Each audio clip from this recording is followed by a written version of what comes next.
November's Las Vegas Grand Prix will be the grandest of all on a scale our city has never seen.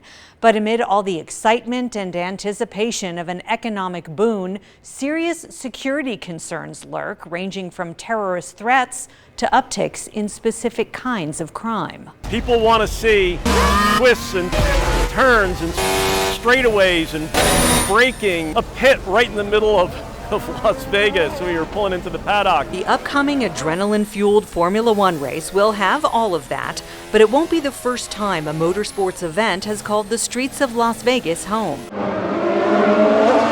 Caesars Palace hosted a Grand Prix in 1981, attracting notable names and famous faces like Mario Andretti and Sammy Davis Jr. Caesars did it again in 1982. Both races largely took place in the hotel's paved parking areas.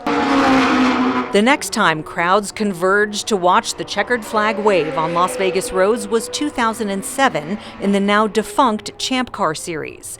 The nearly 2.5-mile street course wound through downtown and surrounding areas. That race had an estimated 40,000 spectators, and attendance was free. Fast forward to this year with a projected 105,000 spectators per day and an estimated economic impact of about $1.3 billion. Double the money the Super Bowl is expected to generate. It's going to be a learning experience for everybody involved. Retired New Jersey Police Chief and former Director of Emergency Management, Walter Kimball. I think when you look at the way the whole F1 event seemed to roll out, that it rolled out in very quick time. And so that makes the challenges greater for sure.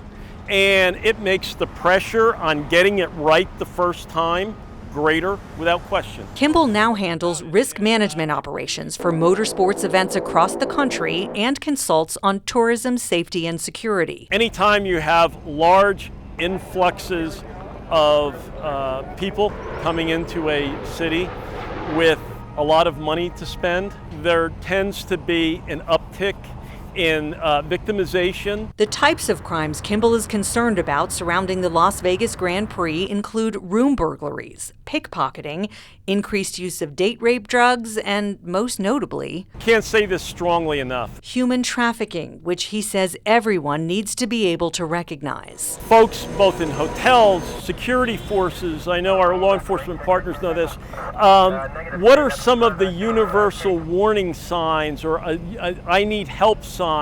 We need to know that. We need to understand what may be some behaviors that would indicate the possibility of human trafficking. And that's something that is tantamount importance. Also, in the wake of the Hamas terror attacks, Kimball says more attention should be focused on terrorism-related chatter, be it domestic or international, related to the event. He says intelligence gathering and countermeasures must take on new significance because acts like those we're witnessing in Israel can embolden fringe and self-radicalized actors seeking to do harm at an international event like F1. We asked both F1 organizers and Metro Police what they're doing along those lines. F1 referred us to Metro. Metro declined our interview request, saying the department is working with community partners on a future press conference, which will discuss the safety and security of the Formula One event. F1 is quite frankly, it's a nightmare for me. I'm not going to lie to you. Sheriff Kevin McMahill previously spoke about it in July during a public program at the Mob Museum. This type of an event is something that we've never dealt with before, the size of the footprint that we've never dealt with before, and, the threat is huge. McMahill said he has a lot of faith in his special events section and will count heavily on them during F1, where there will be many potential threats. Those of you that don't know what F1 is, I'll be honest, I thought it was a bunch of guys racing cars around, kind of like NASCAR, and beer drinking, all that good stuff. This is the richest people in the world for the richest sport. They come from everywhere.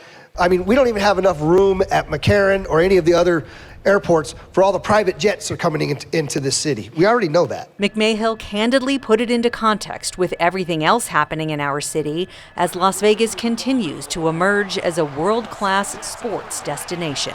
We're going to pretty soon have baseball, hockey, football. Some of that stuff will be all the same weekend with a major fight and all of the, and for some reason we concentrated it all right down there at Tropicana and Las Vegas Boulevard.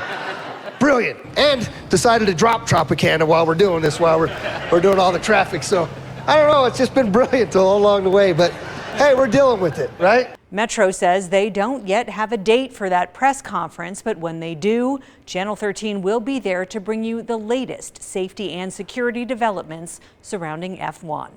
Darcy Spears, 13 Investigates.